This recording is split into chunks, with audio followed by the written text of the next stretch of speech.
जय श्रीमन नारायण। आइए आपका हमारे YouTube चैनल में बहुत बहुत हार्दिक स्वागत है।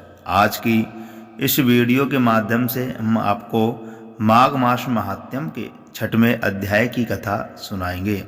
तो प्रिय भक्तों, माघ मास महात्म्य के 6वें अध्याय की कथा प्रारंभ करते हैं। तो बोलिए लक्ष्मी नारायण भगवान की जय। सर्वदेवी देवतान की जय। पूर्व समय में सतयुग के उत्तम निवेश नामक नगर में हेमकुंडल नामक वाला कुबेर के सदृश धनी वैश्य रहता था, जो कुलीन, अच्छे काम करने वाला, देवता, अग्नि और ब्राह्मण की पूजा करने वाला, खेती का काम करता था। वह गौ, घोड़े, भैंस आदि का पालन करता था। दूध, दही, छाछ, गोबर, घास, गुड़, चीनी आदि अनेक वस्तु बेचा करता था, जिससे उसने बहुत सा धन इकट्ठा कर लिया था।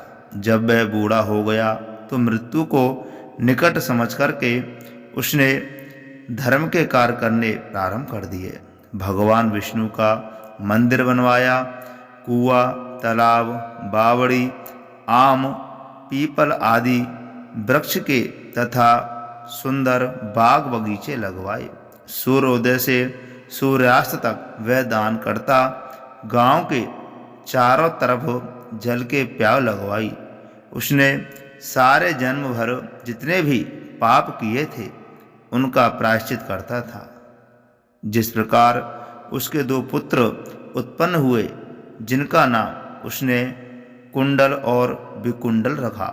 जब दोनों लड़के युवावस्था के हुए तो हेमकुंडल वैश्य गृहस्थी का सब कार्य सौंप करके तपस्या के निमित्त वन में चला गया और वहां विष्णु की आराधना में शरीर को सुखाकर अंत में विष्णु लोक को प्राप्त हुआ। उसके दोनों पुत्र लक्ष्मी के मद को प्राप्त होकर के बुरे कर्मों में लग गए। वैश्यागामी बीड़ा और बाजे लेकर वैश्याओं के साथ गाते फिरते थे। अच्छे सुंदर वस्त्र पहनकर, सुगंधित तेल आदि लगाकर, भांड और खुशामदियों से घिरे हुए हाथी की सवारी और सुंदर घरों में रहते थे। इस प्रकार ऊपर बोए बीज के सदृश वह अपने धर्म को बुरे कार्यों में नष्ट करते थे। कभी किसी सतपात्र को दान नहीं दिया करते थे, ना ही कभी हवन, देवता या ब्रह्मा जी की सेवा तथा विष्णु का पूजन ही करते थे। थोड़े दिनों में उनका सब कुछ धन नष्ट हो गया और वह दरिद्रता को प्राप्त होकर के अत्यंत दुखी हो गए। भाई, जन, सेवक, उपबीजी सब इनको छोड़कर चले गए।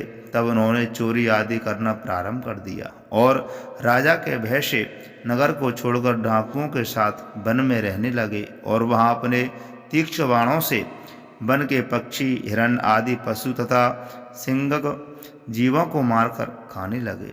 एक समय इनमें से एक पर्वत पर गया, जिसको सिंह मारकर के खा गया, और दूसरा वन को गया, जो काले सर्प के डसने से मर गया। और तब यमराज के दूत उन दोनों को बांधकर यम के पास लाए और कहने लगे कि महाराज, इन दोनों पापियों के लिए क्या आज्ञा है। तो प्रिय मित्रों, ये रही माघ मास महात्म्य के 6वें अध्याय की कथा। जो भी भक्त सच्ची श्रद्धा और निष्ठा के साथ माघ मास महात्म्य की कथा को सुनता है तो वह भगवान विष्णु के वैकुंठ लोक को प्राप्त करता है। तो प्रिय मित्रों, मैं आशा करता हूँ यह कथा आपको बहुत अच्छी लगी होगी। तो कृपा करके वीडियो को लाइक अवश्य करें, शेयर करें, चैनल को सब्सक्राइब करना ना भूलें। कमेंट बॉक्स में लक्ष्मी नारायण भगवान की जय अवश्य लिखें। जय श्री राधे, जय श्री कृष्ण।